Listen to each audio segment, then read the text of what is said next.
ഓം നമ ശിവായ. ഹരഹര മഹാദേവ. ഈ കാണുന്നത് കാളി നദിയുടെ ഭാഗമാണ്. ഇന്ത്യയും നേപ്പാളും അതിർത്തി പങ്കിടുന്ന ഒരു നദിയാണ് കാളി നദി. ഞങ്ങൾ ഡൽഹിയിൽ നിന്നും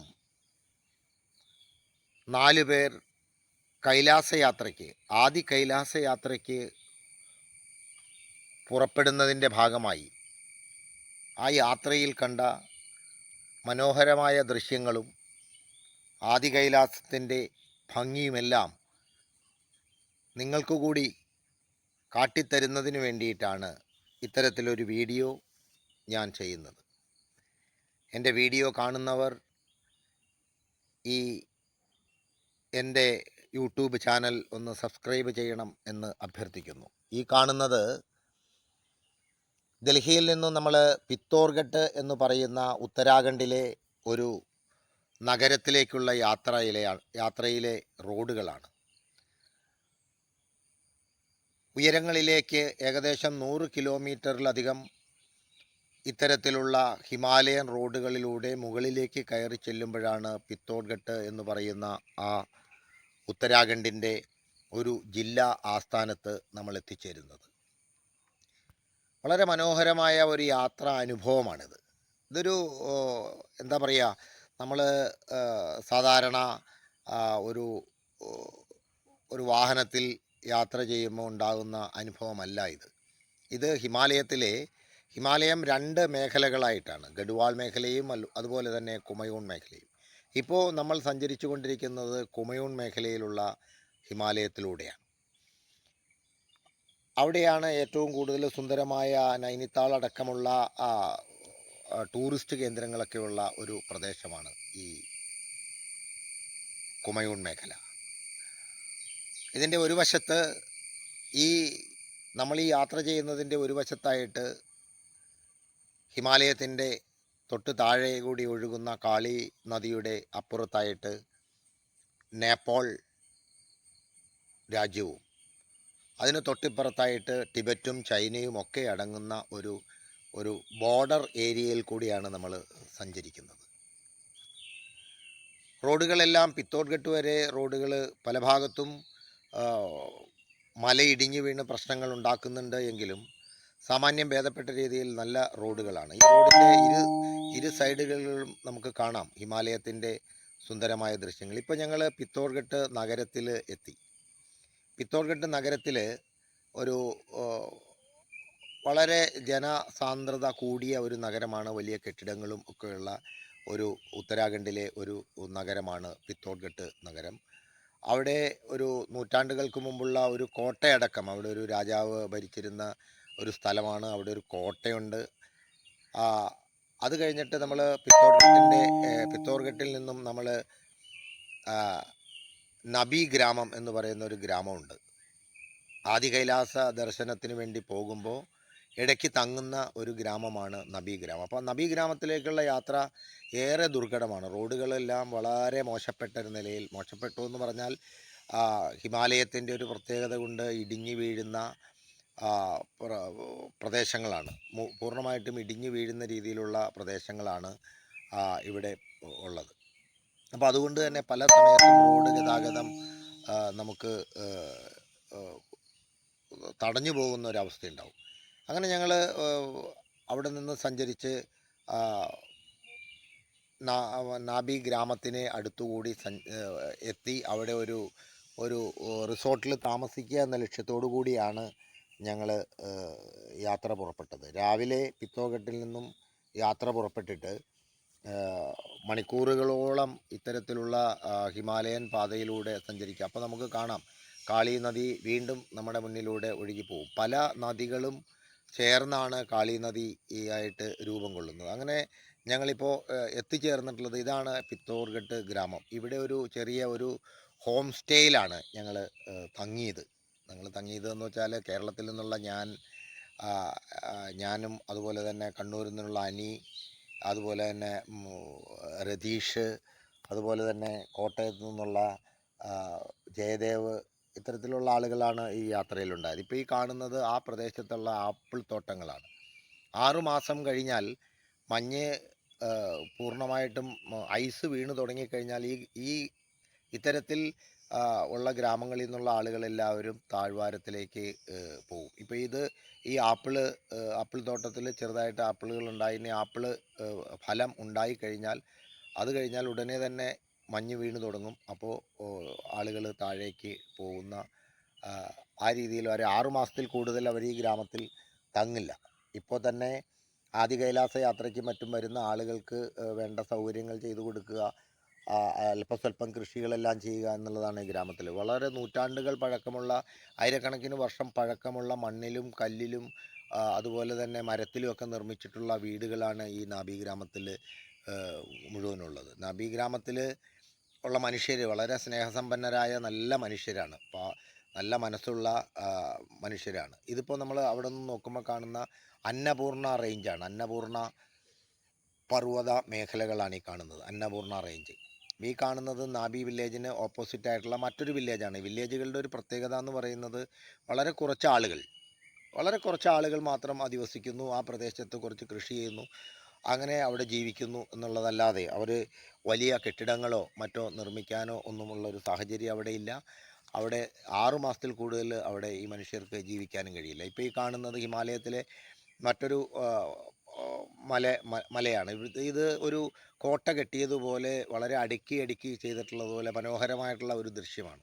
ഹിമാലയത്തിലെ പല രൂപങ്ങൾ നമുക്ക് കാണാൻ കഴിയും. ഹിമാലയത്തിലെ ഒരു സ്ഥലത്ത് നമ്മൾ മഞ്ഞ് മൂടിക്കിടക്കുമ്പോൾ വേറൊരു സ്ഥലത്ത്, ഇപ്പോൾ നമ്മൾ യാത്രയിൽ വീണ്ടും നമ്മൾ ആദി കൈലാസ യാത്രയ്ക്കായി രാവിലെ പുറപ്പെട്ടു. ഒരു വാഹനത്തിൽ ആദി കൈലാസ യാത്രയ്ക്ക് പുറപ്പെട്ടപ്പോൾ ഉള്ള നബി വില്ലേജിൽ നിന്നും പുറപ്പെടുമ്പോൾ കാണുന്ന ദൃശ്യങ്ങളാണ്. അവിടെ ഒരു കോട്ടി എന്ന് പറയുന്ന ഒരു നദിയുണ്ട്.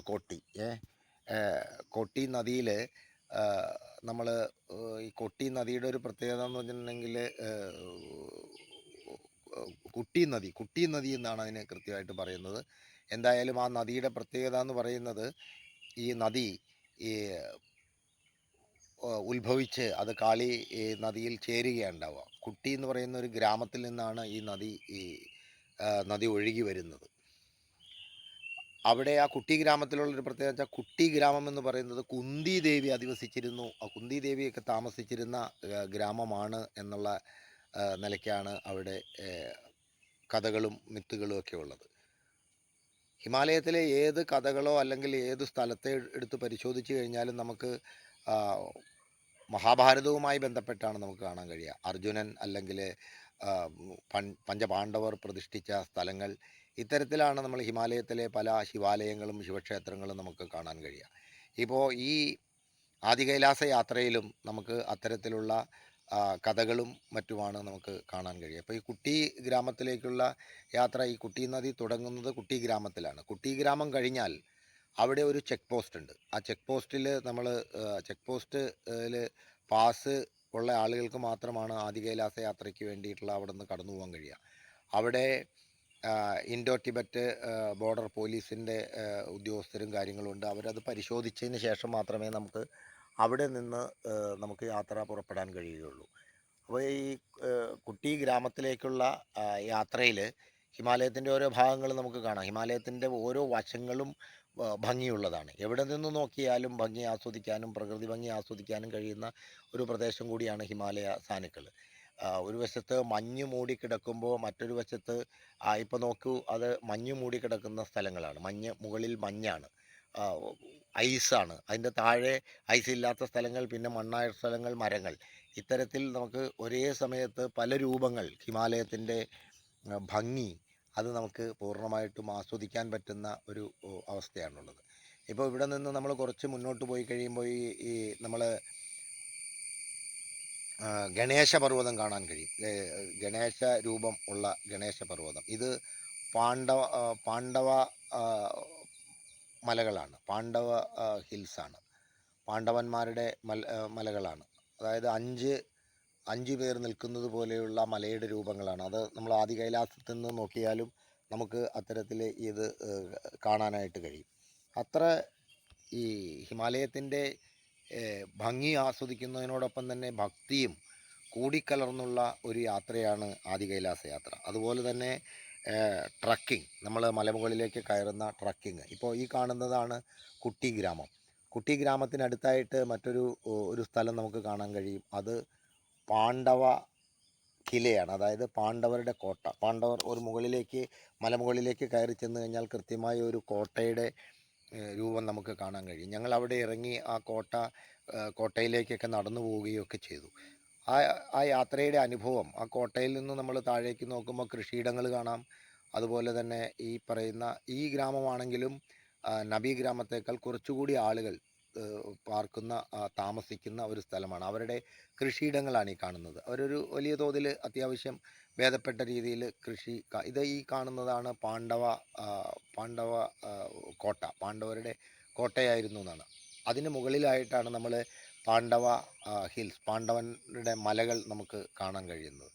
അതുപോലെ ഈ അവിടെയുള്ള മനുഷ്യർ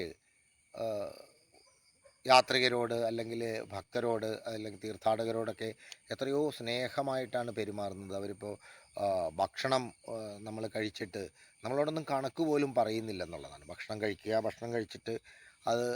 ഭക്ഷണം കഴിച്ചിട്ട് അങ്ങോട്ട് പോയാൽ പോലും ഒന്നും പറയില്ല. പക്ഷേ നമ്മൾ എത്രയാണെന്ന് ചോദിക്കുമ്പോൾ അതിൻ്റെ തുക പറയുന്നു എന്നുള്ളത്. അവിടെ നിന്നുള്ള റോഡ്, ആദ്യ കൈലാസത്തിലേക്കുള്ള റോഡ് കുറച്ചുകൂടി മെച്ചപ്പെട്ട രീതിയിൽ ഉള്ളതാണ്. കാരണം മലമുകളിലുള്ള അധികം മണ്ണിടിഞ്ഞ് വീഴാത്ത രീതിയിലുള്ള ഒരു വളരെ ഭേദപ്പെട്ട ഒരു റോഡാണ് ഈ ആദി കൈലാസത്തിലേക്ക് നമ്മൾ വീണ്ടും കടന്നു ചെല്ലുമ്പോൾ. അവിടെയെല്ലാം നമ്മൾ കാണുമ്പോൾ ഇപ്പോൾ നമ്മൾ ആദി കൈലാസത്തിൻ്റെ ബേസ് ക്യാമ്പിലാണ് എത്തിയിട്ടുള്ളത്. ആദി കൈലാസം ആ ബേസ് ക്യാമ്പിൽ നിന്ന് നോക്കിയാൽ നമുക്ക് ആദി കൈലാസം കാണാൻ കഴിയും. ഈ ബേസ് ക്യാമ്പിൽ നിന്ന് കഴിഞ്ഞാൽ ആദി കൈലാസം കാണാം. ഇവിടെ നിന്നാണ് നമ്മുടെ ജീവിതത്തിലെ ഏറ്റവും കണ്ടോ, നോക്കിക്കോളൂ, ഇതാണ് ആദി കൈലാസത്തിൻ്റെ ഈ ബേസ് ക്യാമ്പിൽ നിന്നുള്ള കാഴ്ച. ഇവിടെ നിന്നാണ് നമ്മൾ യാത്ര തുടങ്ങുന്നത്. കാൽനടയായി നമ്മൾ ഏകദേശം 12 കിലോമീറ്ററിലധികം സഞ്ചരിക്കണം. ആദ്യം പാർവതി കുണ്ടിലൂടെ നടന്ന് ഗൗരികുണ്ടിൽ എത്തി അവിടെ നിന്നും ആദി കൈലാസത്തെ സ്പർശിക്കാനായിട്ട് കഴിയും. ഇപ്പോൾ നോക്കിക്കോളൂ, അതാണ് പാണ്ഡവ ഹിൽസ്. അപ്പോൾ ഈ യാത്രയിലുടനീളം മനസ്സിനും അതുപോലെ തന്നെ ശരീരത്തിനുമൊക്കെ ഒരു ഉന്മേഷം നൽകുന്ന ഒരു അവസ്ഥയാണ് ഉണ്ടാവുക. ഇപ്പോൾ ഇതാണ് ഇവിടെ നിന്ന് കുറേ ദൂരെ താഴെ കാണുന്നത് ബേസ് ക്യാമ്പാണ്. കുറേ ഉയരത്തിൽ ഞങ്ങൾ നടന്നെത്തിയതിന് ശേഷം നേരിൽ കുറേ ദൂരെ നിന്ന് കാണുന്ന ആ ആദി കൈലാസത്തിൻ്റെ ദർശനങ്ങളാണ്. ആ താഴ്വാരത്ത് മുഴുവനും അവിടെ ഒരു ബേസ് ക്യാമ്പാണ്. വാഹനങ്ങളെല്ലാം എത്തിച്ചേരുന്നുണ്ട്. നടക്കാൻ കഴിയാത്തവർക്ക് ആദി കൈലാസ ദർശനത്തിന് അവിടെ നിന്ന് തന്നെ നോക്കി കാണാവുന്നതാണ്. ഇപ്പോൾ നമ്മൾ ഈ പോകുന്നത് പാർവതി സരോവരിലേക്കുള്ള യാത്രയാണ്. ഒരു തടാകമാണ് പാർവതി സരോവരം. പാർവതി സരോവരത്തിൻ്റെ ഒരു പ്രത്യേകത എന്ന് പറയുന്നത് അവിടെ പാർവതി ദേവി അവിടെ സ്നാനം ചെയ്തിരുന്നു എന്നാണ് പറയപ്പെടുന്നത്. അവിടെ പാർവതി ദേവി സ്നാനം ചെയ്തിരിക്കുകയും അതോടൊപ്പം തന്നെ അവിടെ ഒരു ഒരു ക്ഷേത്രവുമുണ്ട്. പാർവതി ദേവിയുടെ ഒരു ക്ഷേത്രവും കൂടി നിലകൊള്ളുന്ന ഒരു സ്ഥലമാണ് ഈ പാർവതി സരോവർ. അവിടെ പാർവതി ദേവി സ്നാനം ചെയ്തിരുന്നു എന്നും അവിടെ നിന്നാണ് അവരുടെ വാസസ്ഥലമായ ആദി കൈലാസത്തിലേക്കെല്ലാം പോയിക്കൊണ്ടിരുന്നതും എന്നുമാണ് പറയപ്പെടുന്നത്. എന്തായാലും പഞ്ചകൈലാസങ്ങളിൽ ഏറ്റവും പ്രധാനപ്പെട്ട ഒരു കൈലാസമാണ് ആദി കൈലാസം. മാനസ സരോവരവും കൈലാസവും കഴിഞ്ഞാൽ പിന്നീടുള്ള ഒരു പ്രധാനപ്പെട്ട കൈലാസ ദർശനമാണ് ആദി കൈലാസ ദർശനം. ഏകദേശം കൈലാസത്തിൻ്റെ അതേ രൂപത്തിൽ തന്നെയുള്ള ഒരു പർവ്വതമാണ്. ഇതിൻ്റെ മുകളിലേക്കും ആർക്കും ചെന്നെത്താൻ ഇന്നുവരെ പറ്റിയിട്ടില്ല എന്നുള്ളതാണ് സത്യം. അവിടെ പലരും ശ്രമിച്ചിട്ടും കഴിഞ്ഞിട്ടില്ല എന്നുള്ളത് ഒരു സത്യമാണ്. അതോടൊപ്പം അവിടെ ആ പ്രദേശത്ത് ഇപ്പോൾ ഗൗരികുണ്ടിൽ എത്തിക്കഴിഞ്ഞാൽ ഈ ഓക്സിജൻ്റെ അളവ് വളരെ കുറവാണ്. അതുകൊണ്ട് തന്നെ അവിടെ എത്തപ്പെടുക എന്നുള്ളതും അവിടെ എത്തിപ്പെട്ട് അവിടെ നിൽക്കുക എന്നുള്ളതും ഏറെ ശ്രമകരമായിട്ടുള്ള ഒരു കാര്യമാണ്. ഇപ്പോൾ നമ്മൾ ഈ യാത്ര ഇത് പാർവതി സരോവരിലേക്കുള്ള ഒരു നടപ്പാതയാണ്. ഈ നടപ്പാതയിലൂടെ നമ്മൾ ഏറെ ദൂരം സഞ്ചരിക്കേണ്ടതില്ല. ഏകദേശം ഒരു 2 കിലോമീറ്ററോളം സഞ്ചരിച്ചു കഴിഞ്ഞാൽ നമുക്ക് ഈ പാർവതി സരോവരത്തിൽ എത്തിച്ചേരാൻ കഴിയും. പാർവതി സരോവരത്തിൽ നിന്നും അവിടെ നിന്നും ഏതു സമയത്തും പാർവതി സരോവരത്തിൽ ജലമുണ്ട്. ചുറ്റും പർവ്വതങ്ങളാൽ ചുറ്റപ്പെട്ട ഒരു തടാകമാണ്. ആ തടാകത്തിൻ്റെ സൈഡിലൂടെ അതിലൂടെ ഒഴുകുന്ന വെള്ളം കാളി നദിയിൽ വന്നു ചേരും.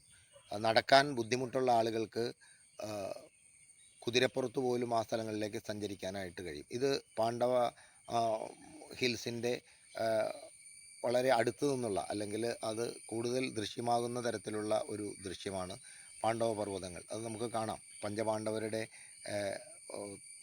പോലെയുള്ള അഞ്ച് പർവ്വതങ്ങൾ നമുക്ക് ഇവിടെ ദർശിക്കാനായിട്ട് കഴിയുന്നുണ്ട്. ഇവിടെ നിന്ന് നമ്മൾ നോക്കുമ്പോൾ വീണ്ടും മുന്നോട്ട് നടന്ന് നമ്മൾ എത്തിച്ചേരുന്നതാണ്. ഇപ്പോൾ അവിടെ നോക്കിക്കോളൂ, വീണ്ടും നമ്മൾ ആ ദൂരെ നിന്നുള്ള ദർശനമാണ്. വീണ്ടും ആദി കൈലാസത്തിൻ്റെ ദൂരെ നിന്നുള്ള വിഷ്വൽസാണ് ഈ കാണുന്നത്. ഇവിടെ നിന്ന് നമ്മൾ ചെന്നെത്തുന്നത് ഈ തികച്ചും ഏറെ ഇവിടെ എത്തിച്ചേരുന്ന ആളുകൾക്ക് കുറേ നേരം അവർ ആദി കൈലാസത്തിൽ നോക്കി അവിടെ നിന്നുകൊണ്ട് അവർ ധ്യാനം നടത്തുക എന്നുള്ള കാര്യങ്ങളെല്ലാം കുറേ തീർത്ഥാടകർ അത് ചെയ്യാറുണ്ട്. അത് കഴിഞ്ഞിട്ട് ഇതാ കാണുന്നതാണ് പാർവതി ഈ സരോവരം. ദൂരെ നിന്നുള്ള ഒരു വിഷ്വലാണിത്. ഇവിടെ തന്നെ ഇതിനോട് ചേർന്ന് തന്നെ പാർവതി ഒരു ക്ഷേത്രവുമുണ്ട്. ഇതായി കാണുന്നതാണ് ക്ഷേത്രം. ഇവിടെ ഒരുപാട് ആളുകൾ എത്തിയിട്ടുണ്ട്. കുതിരകളും അതുപോലെ തന്നെ ആളുകളെ കൊണ്ടുപോകാനുള്ള മറ്റ് സൗകര്യങ്ങളുണ്ട്. ഈ കാണുന്നത് ചൈനയുടെ ബോർഡറാണ്. ഇതിനപ്പുറത്ത് ചൈനയാണ്.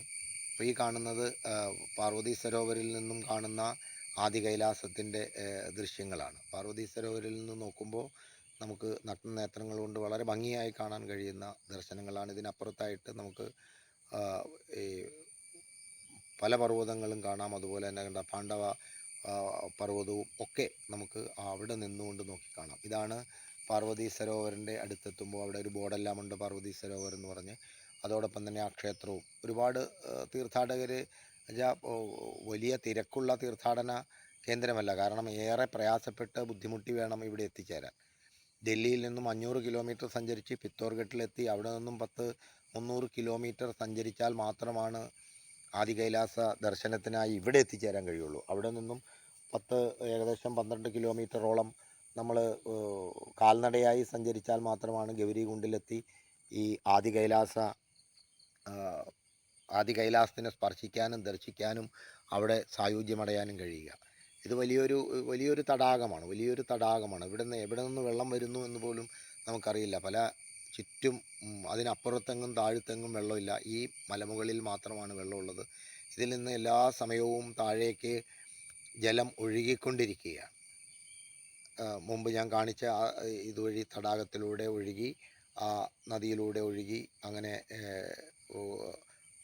നമ്മൾ കുട്ടി നദിയിലെത്തി. കുട്ടിയിൽ നദിയിൽ നിന്നും അത് കാളി നദിയിലേക്ക് പോകുന്ന ഭാഗമാണ്. അവിടെ നിന്ന് വീണ്ടും ഞങ്ങൾ ഗൗരികുണ്ടിലേക്കുള്ള അതിസാഹസികമായിട്ടുള്ള ഏകദേശം 8 കിലോമീറ്ററോളം 8-9 കിലോമീറ്ററിലും സഞ്ചരിക്കുന്ന വലിയ ട്രക്കിങ്ങിനായിട്ട് ഞങ്ങൾ അവിടെ നിന്ന് പുറപ്പെടുകയാണ്. ആദ്യം താഴേക്കും വീണ്ടും മുകളിലേക്കും കയറുന്ന ഒരു ട്രക്കിംഗ്. പല ആളുകളും പാർവതി സരോവരത്തിലെത്തിയതിന് ശേഷം അവർ യാത്ര അവസാനിപ്പിച്ച് തിരിച്ചു പോവുകയാണ് ഉണ്ടായത്. അത്രയേറെ ദുർഘടമായ ഒരു യാത്രയാണ്. ഇപ്പോൾ ഞങ്ങളുടെ സുഹൃത്തുക്കളെല്ലാവരും തന്നെ ഈ താഴേക്ക് പോവുകയാണ്. ഞങ്ങളുടെ കൂടെയുള്ള ജയദേവാണ് മുന്നിൽ നടന്നിട്ടുള്ളത്. അപ്പോൾ ഞങ്ങൾ വീണ്ടും ഒരു മല കയറുകയാണ്. ഇത് അനിൽ എന്ന് പറയുന്ന മറ്റൊരു സുഹൃത്താണ്, അനിൽ മമ്പറം. ഞങ്ങൾ മല മുകളിലേക്ക് കയറുന്നു. മലമുകളിലെത്തി അവിടെ ഭഗവാനെ ദർശിക്കുക എന്നുള്ള ലക്ഷ്യത്തോടു കൂടിയാണ് ഞങ്ങളുടെ യാത്ര. ഇത് താഴേക്ക് ഇറങ്ങുമ്പോൾ തന്നെ ഏറെ ദുർഘടമാണ്. ഇറങ്ങാൻ തന്നെ പ്രയാസമാണ്. ഇറങ്ങി അത് കഴിഞ്ഞിട്ട് ഇതിപ്പോൾ ഞങ്ങളുടെ കൂടെയുള്ള ബംഗാളിൽ നിന്ന് കുറച്ച് ആളുകൾ വന്നിട്ടുണ്ടായിരുന്നു. അപ്പോൾ സാധാരണയായിട്ട് ബംഗാളിൽ നിന്നുള്ള ആളുകളാണ് കൂടുതൽ ഇപ്പോൾ കേദാർനാഥ് ആണെങ്കിലും അതുപോലെയുള്ള രുദ്രനാഥ് ആണെങ്കിലും ഇങ്ങനെയുള്ള ട്രക്കിങ്ങിനെല്ലാം ഏറ്റവും കൂടുതൽ ആളുകൾ വരുന്നത് ബംഗാൾ ഭാഗത്തു നിന്നാണ്. ഇന്ത്യയുടെ പല ഭാഗത്തു നിന്നുള്ള ആളുകളും ഈ ട്രക്കിങ്ങിന് ഈ യാത്രയിലുണ്ട്. എങ്കിലും ഈ ബംഗാളുകാരെ ഞാൻ പ്രത്യേകിച്ച് എടുത്തു പറഞ്ഞെന്നുള്ളൂ. പശ്ചിമ ബംഗാളിൽ നിന്നുള്ള നല്ലൊരു സുഹൃത്താണ്. അതുപോലെ തന്നെ നമ്മൾ വീണ്ടും ഉയരത്തിലേക്ക് നടന്ന് കയറുന്ന ഒരു ഭാഗമാണിത്. വളരെയേറെ പ്രയാസപ്പെട്ടാണ് നമ്മൾ മുകളിലേക്ക് കയറുന്നത്. ശ്വാസം കിട്ടാൻ പ്രയാസം വരുന്ന ഒരു ട്രക്കിംഗ് ആണ് ഈ യാത്രയിൽ ഉണ്ടാവുക. പിന്നെ ഒരു ഭക്തിയുടെ ഭാഗമായി ഭക്തിയുടെ മനസ്സിൽ ഭഗവാൻ പരമശിവനെ ധ്യാനിച്ചുകൊണ്ടുള്ള നമ്മുടെ നടത്തത്തിലും അതുപോലെ തന്നെ ആ ഒരു സന്തോഷത്തിനും. അപ്പോൾ മുകളിൽ നിന്നും നമ്മൾ വീണ്ടും താഴേക്ക് നോക്കുമ്പോൾ കാണുന്ന ആ, പാർവതി സരോവരാണ്. അവിടെ നമ്മൾ തിരിഞ്ഞു നോക്കുമ്പോൾ കാണുന്നത് ആദി കൈലാസമാണ്. എത്ര സുന്ദരമായ കാഴ്ചയാണ്, എത്ര മനോഹരമായ കാഴ്ചയാണ്, മനസ്സിന് എത്ര ആനന്ദം നൽകുന്ന കാഴ്ചയാണ് ഇതെല്ലാം. ഇതെല്ലാം ഒരു മനുഷ്യായുസ്സിൽ നമ്മൾ കാണേണ്ട ഒരു അനുഭവം തന്നെയാണ്. ഒരിക്കലെങ്കിലും ഈ യാത്രയ്ക്ക് പോവുകയും ഹിമവൽ സന്നിധിയിൽ നിന്നുകൊണ്ട് ഭഗവാനെ വളരെ ഭംഗിയായി ഭഗവാനെ ദർശിക്കുകയൊക്കെ ചെയ്യുക എന്നുള്ളത് മഹാപുണ്യമായിട്ടാണ് ഒരു ഒരു ഹിന്ദു വിശ്വാസി എന്നുള്ള സനാതന വിശ്വാസി എന്നുള്ള നിലയിലെല്ലാം നമുക്ക് അതിനെ ആ അർത്ഥത്തിൽ നമുക്ക് കാണാൻ കഴിയും. അതോടൊപ്പം തന്നെ ട്രക്കിംഗ് ഒക്കെ മലയാത്രകൾ ഇഷ്ടപ്പെടുന്ന ആളുകൾക്ക് അവർക്ക് ഏറെ ആനന്ദം നൽകുന്നൊരു യാത്രയാണ് ഇത് മറ്റൊരു മിത്തുമായി ബന്ധപ്പെട്ടുകൊണ്ട് പറയുന്നതാണ്. ഭീമൻ്റെ കൃഷിയിടമാണ്. ഇപ്പോൾ ഈ താഴെ കാണുന്നത് ഭീമൻ ഇവിടെയാണ് കൃഷി ചെയ്തിരുന്നത് അത്രേ. ഇപ്പോഴും അവിടെ സ്ഥിരമായി ധാന്യങ്ങൾ ഉണ്ടാവും. വെള്ളമൊഴിക്കേണ്ട സ്ഥിരമായി വെള്ളവും അതുപോലെ തന്നെ ചെടികളും, അതായത് ധാന്യം ഉണ്ടാവുന്നതുമായി ബന്ധപ്പെട്ടുകൊണ്ട് സ്ഥിരമായി അവിടെ ആ കൃഷിയിടത്തിൽ ധാന്യം വിളയുന്നു എന്നുള്ളതാണ് അതിൻ്റെ മറ്റൊരു പ്രത്യേകത. അതും ഒരു പ്രകൃതിയുടെ ഒരു അത്ഭുതമായിട്ട് വേണം നമുക്ക് കാണാൻ. എന്തായാലും മിത്തും വിശ്വാസവും സന്തോഷവും പ്രകൃതിയും പരിസ്ഥിതിയും എല്ലാം കൂടി ഇടകലർന്ന് നിൽക്കുന്ന ഒരു യാത്രാനുഭവമാണ് ഈ ആദികൈലാസ യാത്ര. ഇപ്പോൾ ഇതിനോട് അടുത്ത് ഇപ്പോൾ വിത്തുകൾ അല്ലെങ്കിൽ ധാന്യം ഉണ്ടായിട്ടില്ല. പക്ഷേ ധാന്യം ഉണ്ടാവാനുള്ള ഒരു സൗകര്യത്തിൽ അവിടെ നിന്നും നമ്മൾ താഴെ നിന്ന് നോക്കിയാൽ നമുക്ക് ആദികൈലാസം കാണാം. ഇത് പ്രത്യേകിച്ച് ആദികൈലാസ യാത്രയിലുള്ള ഭീമൻ്റെ കൃഷിയിടമാണിത്.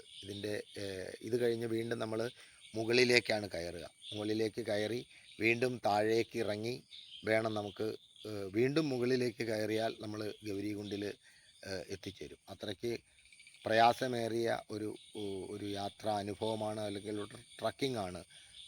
നമ്മുടെ ജീവിതത്തിൽ ഇത്തരത്തിലൊരു ട്രക്കിംഗ് വേണം. അത് നോക്കിക്കോളൂ, എത്ര മനോഹരമാണ്. വീണ്ടും വീണ്ടും നമ്മൾ ആദി കൈലാസത്തെ അടുത്ത് കാണുകയും ദർശിക്കുകയും ചെയ്യുമ്പോണ്ടാവുന്ന ഒരു വല്ലാത്തൊരു അനുഭൂതിയാണ്. ഒരു ഭക്തിയുടെ ഒരു പാരമ്യത്തിലെത്തുന്ന ഒരു അനുഭവമാണ് നമുക്കവിടെ ഉണ്ടാവുക.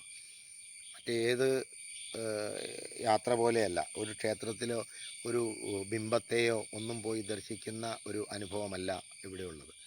ഇത് ഭഗവാൻ കുടികൊള്ളുന്ന, പൂർണ്ണമായും കൈലാസത്തിൽ ഈ ലോകം മുഴുവൻ കുടികൊള്ളുന്ന, അവിടെ കൈലാസമെന്ന് പറയുന്നത് ലോകമാണ് എന്നുള്ള ഒരു സങ്കല്പത്തിൽ നിൽക്കുമ്പോൾ ഭഗവാൻ പരമശിവനും പാർവതിയും കുടികൊള്ളുന്ന ആ കൈലാസം നമ്മളിങ്ങനെ അടുത്ത് കാണുകയാണ്, തൊട്ട് നോക്കുകയാണ്. അതൊരു വല്ലാത്തൊരു അനുഭൂതിയും അനുഭവവുമാണ്. ഒരു ഭക്തൻ അല്ലെങ്കിൽ ഒരു യാത്രികൻ, അവരെ സംബന്ധിച്ചിടത്തോളം ഇത് മറക്കാനാവാത്ത ഒരു അനുഭവമാണ്. നമ്മൾ എവിടെ നിന്ന് നോക്കിയാലും ഓരോ രൂപങ്ങളായിട്ട് നമുക്ക് കാണാൻ കഴിയും. ഇപ്പോൾ ആദികൈലാസത്തിലേക്ക് നമ്മൾ നോക്കിക്കഴിയുമ്പോൾ, ഇപ്പോൾ ഈ വീഡിയോയിൽ കാണാൻ കഴിയില്ലെങ്കിൽ നമ്മളിങ്ങനെ നോക്കിക്കഴിഞ്ഞിട്ടുണ്ടെങ്കിൽ അവിടെ കൃത്യമായി നമുക്ക് നന്ദിയുടെ രൂപം നമുക്ക് കാണാൻ കഴിയും. അപ്പുറത്ത് ആ വശത്തേക്ക് നോക്കിയിട്ടുണ്ടെങ്കിൽ ചന്ദ്രക്കല നിൽക്കുന്നതായിട്ട് നമുക്ക് തോന്നും. നാഗത്തിൻ്റെ രൂപം നമുക്ക് തോന്നും. അങ്ങനെ നമ്മൾ ഈ യാത്രയിൽ പല പർവ്വതങ്ങളും കാണുന്നുണ്ട്. നാഗപർവ്വതമടക്കം പാർവതി മകുടമടക്കം പലതും നമ്മളിങ്ങനെ യാത്രയിൽ ഇങ്ങനെ കണ്ടുകൊണ്ടിരിക്കുന്നുണ്ട്. ഇപ്പം നമ്മളിങ്ങനെ നടന്ന് കയറി ക്ഷീണിതരാവുകയാണ്. ഓരോ സമയം ചിലപ്പോൾ ക്ഷീണിതരാവുമെങ്കിലും ഭക്തിയുടെ ഒരു വളരെ ഉദാത്തമായ ആ ഒരു സന്തോഷത്തിൽ, ആ സങ്കല്പത്തിൽ ഞങ്ങളിപ്പോൾ എത്തിച്ചേർന്നുള്ള ഗൗരികുണ്ട് എന്ന് പറയുന്ന ഒരു തടാകവും ഒരു നദിയുടെ ഉത്ഭവവും ഒക്കെയാണ്. മുകളിൽ നിന്നും മഞ്ഞൊഴുകി വരുന്ന ഇത് നേരെ താഴേക്ക് പോയി ഇതുപോലെ തന്നെ കാളി നദിയിൽ എത്തിച്ചേരുകയാണ്. ഈ തടാകം, ഈ ഗൗരികുണ്ട് എന്ന് പറയുന്നത് ഒരു തടാകമാണ്. ഈ തടാകത്തിൽ നിന്ന് നോക്കിയാൽ കാണാം, വളരെ മനോഹരമായ ആദികൈലാസം വീണ്ടും കാണാം. നമ്മൾ ഈ തടാകവും കടന്ന് മഞ്ഞുപാളികളിൽ കിടക്കുന്ന മഞ്ഞിൽ നിന്നുകൊണ്ട് നമ്മൾ ആദി കൈലാസത്തെ നമ്മൾ സ്പർശിക്കുകയാണ്. ഇവിടെ എത്തിച്ചേർന്നിട്ടുള്ള ആളുകൾ വളരെ ക്ഷീണിതരായി അവിടെ കിടക്കുകയാണ്. കല്ലിൻ്റെ മുകളിലൊക്കെ ആയിട്ട് കിടക്കുകയാണ്. ഇതിനപ്പുറത്ത് മഞ്ഞാണ്, പൂർണ്ണമായും മഞ്ഞാണ്. അപ്പോൾ ഇത് കഴിഞ്ഞിട്ട് നമ്മൾ അവിടെ പോയി സ്പർശിക്കുകയും ദർശിക്കുകയും സായുജ്യമടയുകയും ചെയ്യുന്ന ഒരു വല്ലാത്ത അനുഭൂതിയിൽ ഒരു വല്ലാത്ത സന്തോഷത്തിലാണ് നമ്മളിവിടെ നിൽക്കുന്നത്. ഒരു ഒരു ഒരു ഒരു മനുഷ്യൻ്റെ ഭക്തൻ്റെ ഞാനൊരു വലിയ ഒരു ഓ, പരമശിവൻ്റെ വിശ്വാസി ആയതുകൊണ്ട് തന്നെ എനിക്ക് അവിടെ ചെല്ലപ്പോൾ ഉണ്ടായിരുന്ന അനുഭവം എന്ന് പറയുന്നത് അതൊരു ഉദാത്തമായ അനുഭവമാണ്. ഇപ്പം ഗൗരികുണ്ട് ഇത് തടാകമാണ്, ഗൗരികുണ്ട് തടാകമാണ്. ഇതിൻ്റെ ഒരു അനുഭവം എന്ന് പറയുന്നത് എനിക്ക് അവാച്യമായ ഒരു അനുഭവമാണ്. എനിക്ക് നിങ്ങൾക്ക് മുന്നിൽ അത് എങ്ങനെയാണ് പ്രകടിപ്പിക്കേണ്ടത് എന്ന് പോലും അറിയാൻ കഴിയാത്തൊരു അനുഭവമാണ് ഈ യാത്രയിൽ ഉണ്ടായിട്ടുള്ളത്. ഞങ്ങളുടെ ഈ യാത്ര വളരെ ഭംഗിയായി ഇവിടെ വരെ എത്തിക്കാനായിട്ട് ഭഗവാൻ പരമശിവൻ ഞങ്ങളെ അനുഗ്രഹിച്ചു എന്നുള്ളത് ഏറെ നന്ദിയോടുകൂടി ഭഗവാൻ പരമശിവനെ ഓർക്കുന്നു. ഓം നമ ശിവായ, ഹരഹര മഹാദേവ, ഹരഹര മഹാദേവ. ഞങ്ങൾ തൊട്ടടുത്തെത്തുകയും അവിടെ പോയി ഭഗവാന്റെ ഭഗവാന്റെ ആദി കൈലാസത്തെ ഞങ്ങൾ സ്പർശിക്കുകയും അവിടെ കുറേ സമയം വിശ്രമിക്കുകയും ചെയ്തു. ഇതിനപ്പുറത്ത് ഈ തടാകം കടന്ന് അപ്പുറത്തേക്ക് ചെല്ലുമ്പോൾ വലിയ മഞ്ഞ് പാളിയായി കിടക്കുന്ന വളരെ അപകടകരമായ ഒരു സ്ഥലമാണ്. അവിടെ ചവിട്ടിക്കഴിഞ്ഞാൽ ചിലപ്പോൾ ആ മഞ്ഞിൽ ചിലപ്പോൾ താഴേക്ക് പോകാൻ വരെ സാധ്യതയുണ്ട്. പക്ഷേ അതിലേറെ ചെന്ന് ഒരു വശത്ത് ചെന്നുകൊണ്ട് നമ്മൾ ഭഗവാന്റെ എല്ലാ അനുഗ്രഹത്തോടു കൂടി നമ്മൾ ഭഗവാനെ പോവുകയും ഭഗവാനെ ദർശിക്കുകയും ഭഗവാന്റെ ചൈതന്യം നമ്മളിലേക്ക് ആവാഹിക്കുകയും ചെയ്തു എന്നുള്ളതാണ്. നമ്മളെപ്പോലെ തന്നെ ഒരുപാട് ഭക്തരായിട്ടുള്ള ആളുകൾ ഇതിന് ഈ ദർശന സായുജ്യം അടയുന്നതിന് വേണ്ടി ഇവിടെ എത്തുന്നുണ്ട്.